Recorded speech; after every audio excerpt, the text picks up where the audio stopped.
Hello everyone, my name is Avinash. I have secured All India Rank 6 in UPSC Central Armed Police Forces Examination 2020. I would like to share a few tips regarding my preparation strategy and the interview strategy. Before that, I would like to share my personal background. I belong to a place called Srikakulam in Andhra Pradesh. I've done my basic schooling there itself in ICSE board. After that, I moved on to Visakhapatnam to pursue my intermediate in science, and after that, I moved on to NIT Calicut in Kerala. So there, I pursued BTech in chemical engineering, and I graduated in 2019. So now coming to the first part regarding preparation of CAPF examination, you can broadly divide the scope into two parts: written examination and then interview. So my focus will be mostly on the interview, even though I'll be giving tips about written examination because I have scored around 110 marks, one of the highest marks in interview. So coming to the written examination, it consists of two papers, paper 1 and paper 2. Paper 1 is objective. So the sources for preparation of paper 1 are well known to everyone. It is similar on the lines of civil service examination. So the sources I won't be elaborating over here. But I would tell you how to attempt the paper 1. So paper 1 nowadays it is getting easy and moderate, but you have to score the highest in paper 1 to be in the list. So one of the strategy you can use to score highest in paper 1 is attempting maximum number of questions and practicing beforehand. And also you need to focus on certain areas which are not asked in civil service examination, like defense. So nowadays defense is getting higher importance from UPSC in CAPF examination, so you have to prepare for that. So what you can do is you can refer to certain monthly magazines for defense related questions, and also science and technology. You can refer to basic NCERTs, and after that you can refer to monthly magazines for this. After that, CSAT, which is generally ignored in civil services examination, there are around 25 questions asked in CAPF paper 1. So you have to be thorough with CSAT, and you should not leave that, as the questions are easy to moderate and it is doable. So for CSAT, you need to do exclusive preparation for CAPF from the previous year questions. I would suggest around 5 to 6 years of previous year questions would suffice for this. After that, coming to paper 2. Paper 2 is about general awareness. So there are different sections over here, and most of my preparation for paper 2 was done from YouTube or either from internet. So the pattern of attempting paper 2 is most important because there is a time constraint in paper 2. So you can start with grammar section part first, as it is only 20 marks, and then it can be done very fast. And after that, I would suggest you to go to comprehension part, and then you can come to essays part, because there are 4 essays of 20 marks each. So essays are very important and highly scoring. And after that, you can go to report and argument writing, and then at the end you can go to précis writing, because précis writing needs extensive elaboration and it takes time. For 15 marks it will take more amount of time compared to the other thing. So the foremost tip I would like to mention about paper 2 is completing paper 2. If you can finish paper 2 with quality content within time, so you can be assured that you will be scoring very well above the cutoff, and you can be assured of going to the interview round. Now coming to the interview section, I would like to share a few tips regarding interview preparation as well as my transcript for this interview. So my interview was done on 16th of December 2021, and I was allocated to Dr. Manoj Soni sir's board. My interview went on for around 30 to 35 minutes. And I got one of the highest scores in his board, and overall it's the third highest score, around 110 marks. So I think my transcript and a few tips would be useful for you.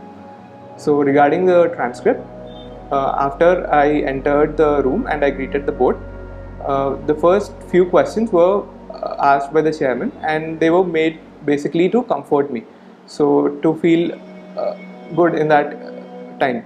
So the first question that was asked was regarding Kerala. So I have done my graduation from Kerala, from NIT Calicut. So a few questions regarding Kerala, tourism and all that. So after the easing is done, so they gradually moved on. So the basic thing you have to understand in answering questions of interview is why. So why the questions are being posed to you.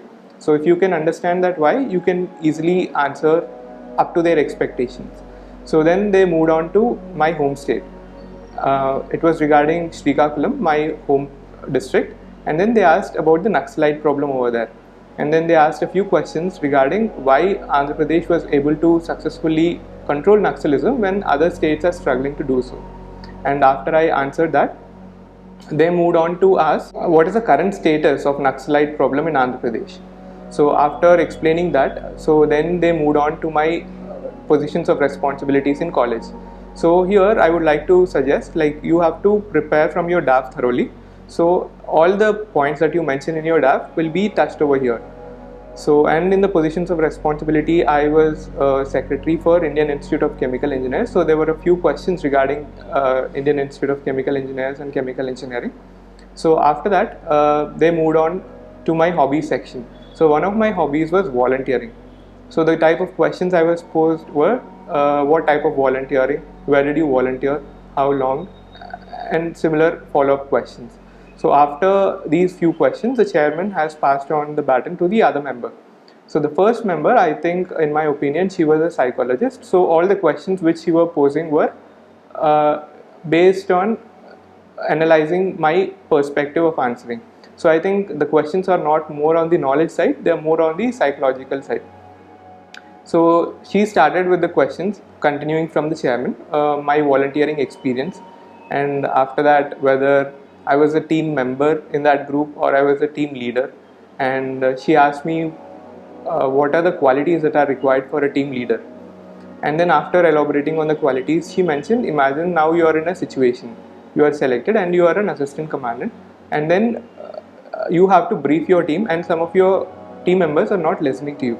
So she was analyzing the situation, how I respond to the situation. So then how I would convince the persons who are not listening to me.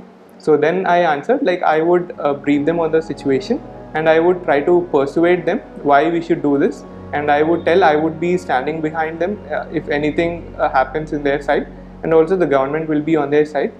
And also, like, if they do not listen as a commandant, so I'll be having a disciplinary powers over them, so I would be exercising that. So after that, she moved on to other areas of my DAF, and she asked regarding my hobbies. So one of my hobbies was also watching web series. So she wanted to know what kind of web series I watched, what genre, and then what are the recent web series which I watched. And then I answered about Squid Games. So a few minutes of the interview went on Squid Games. So she was trying to analyze what I catch from the web series and what kind of things I was attracted to, what qualities that she can ascertain from my answers. And after that, she was asking regarding my parents' professions. So my mother was a police officer and my father was a businessman. So she was asking questions regarding both professions and how I would see women working in police. So after that, she passed on the baton to member 3. Member 3, he was asking first questions regarding Visakhapatnam. So I have done my intermediate education +1, +2 from Visakhapatnam. So he was asking questions regarding Visakhapatnam. So a few questions after, so he asked me, would you think Vizag is capable of being a capital city of Andhra Pradesh? So this question was regarding the 3 capitals issue of Andhra Pradesh, which was in news at that time. So you need to prepare the current affairs which are recent in news and from your home state. So after I answered a few follow-up questions on that, so the 3 capital issue was discussed elaborately, and then he moved on regarding coastal security. Visakhapatnam is a coastal area, so he moved on to coastal security. So then he asked about Mumbai 26/11 attacks and what government of India has taken after the attacks to curb the repetition of a similar attack. So after that, he moved on to the formation of NIA. So this is also after the 26/11 attack. So after questions regarding NIA, he moved on to ISRO. So my background was in chemical engineering, so he wanted to see my answers regarding ISRO and why it was successful, better than other organizations. And then he asked certain questions regarding India's soft power. So what are the factors of India's soft power, how we could enhance India's soft power, and so on. So after these brief follow-up questions, he passed on the baton to the last member. So the last member, he started with questions regarding Northeast. So as you have seen, they have covered questions regarding my home state, the questions covered regarding my state of graduation, and then a few other questions relating to my experiences like Mumbai 2611. So he moved on to completely different area. So this is Northeast. So he asked me to explain a few points regarding Northeast India. So after talking for 1 or 2 minutes regarding Northeast India, he naturally moved on to the insurgencies and militancies in Northeast. So after explaining the insurgency situation in Northeast India, so he asked me what are the differences between insurgencies, terrorists and Naxalites. So you have to be very clear in these definitions. So there is a very thin and complex line of demarcation between every factor. So you have to basically explain them clearly and you have to be clear on yourself. So after moving on to this, he moved on to Naxalites, and he asked a few questions regarding Naxalism from my home state. So as you have already know, my home district and my hometown have been left-wing extremist affected areas. So he asked why Naxalite literature has been produced from my hometown. What are the reasons? So in questions where you do not know answers, you can give up. So here I try to find an answer, but after I was not satisfied with my answer, I gave up and I told him, sir, I could not answer this comfortably. Sorry, I do not have much knowledge regarding this question. So after this, he went on to a situation reaction question. So he placed me in a situation where I and a person of protection, like I and a VVIP, for example, a chief minister, we were stuck in an ambush. So how would I respond? So here you have to understand what he is expecting and what kind of situation you are put in. So he will analyze your response, what kind of things you will do under stress. So you have to act very quickly. So when I was explaining, so he immediately stopped me and he said, you do not have enough time to think over here. You have to do it very fast. So tell me very fast. So in that kind of pressure situation, how varied you can think and how clear and calm you can think would matter over there. So after answering the question regarding situation tests, then he felt good, and after that he moved on to another kind of questions. So he asked my views regarding prohibition of alcohol, and after that he passed on the baton to the chairman. So the chairman, he had a final chat and then he gave his concluding remarks, and the interview was already beyond time, so around 30-35 minutes. So we ended the interview over there. So at the end of the interview, you will have a kind of gut feeling whether the interview went well or how was it. So most of the times the gut feeling would be correct. So here I would like to stress a few points on interview preparation. So how to prepare for interview. So first and foremost, detailed application form, DAF. So this is a major portion of interview goes on DAF, and this is in your hands until you submit it.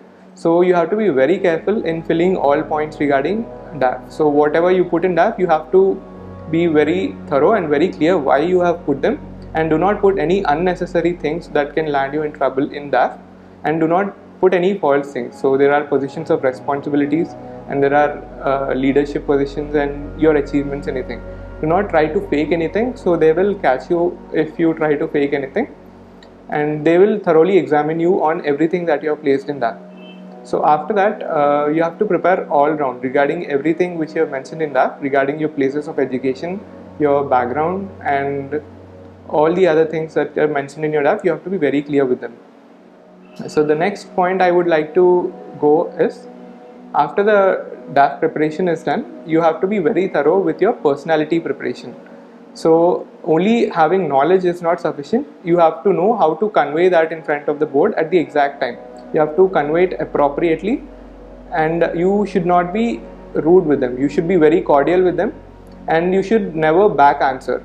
So you can respectfully disagree, but do not argue. Be respectful and be calm and composed. And the interview preparation is like a make or break thing.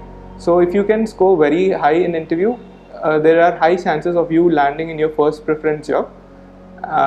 If the interview score is less, so I have seen certain people who are scoring very well in written part of the examination, but because the interview score is less, so they were not able to make it in the list, or even if they were making into the list, they're not satisfied with the force they're allocated.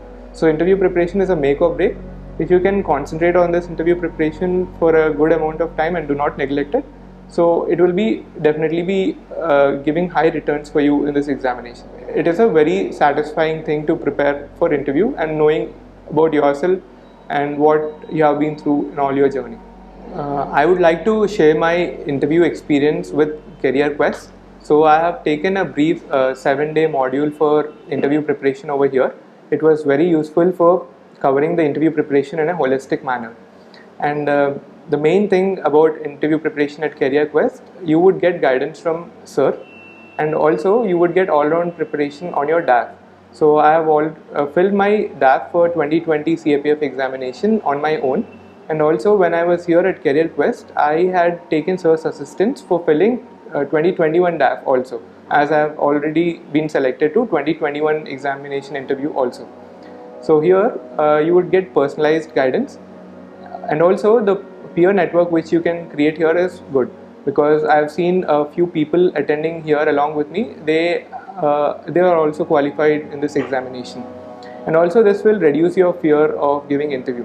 So personally, what I found good about Career Quest is the mock interviews, personalized one-to-one mock sessions. So I have not given mock interviews anywhere else. So I have taken one-to-one mock sessions with sir. So he would pinpoint your strengths and weaknesses. So working on your weaknesses will definitely yield results. So I have taken only one-to-one mock sessions with him. Since he has experience in guiding students for interviews over a long time, I think what he suggests as a feedback would be very valuable. So the final and foremost thing in my concluding remarks, I would like to mention, in CAPF examination particularly, you already know what kind of job you are entering into, policing. So you have to prepare certain sections like, for example, crime, internal security, disaster management, and after that you have to be very thorough with your DAF, and you have to prepare for every section of the paper and interview also. And finally, you should not neglect your medical and physical part. So because many people, almost half of the people who are selected for interview will be eliminated in the physical and medical section. So stay fit, stay healthy, and prepare for all of these things.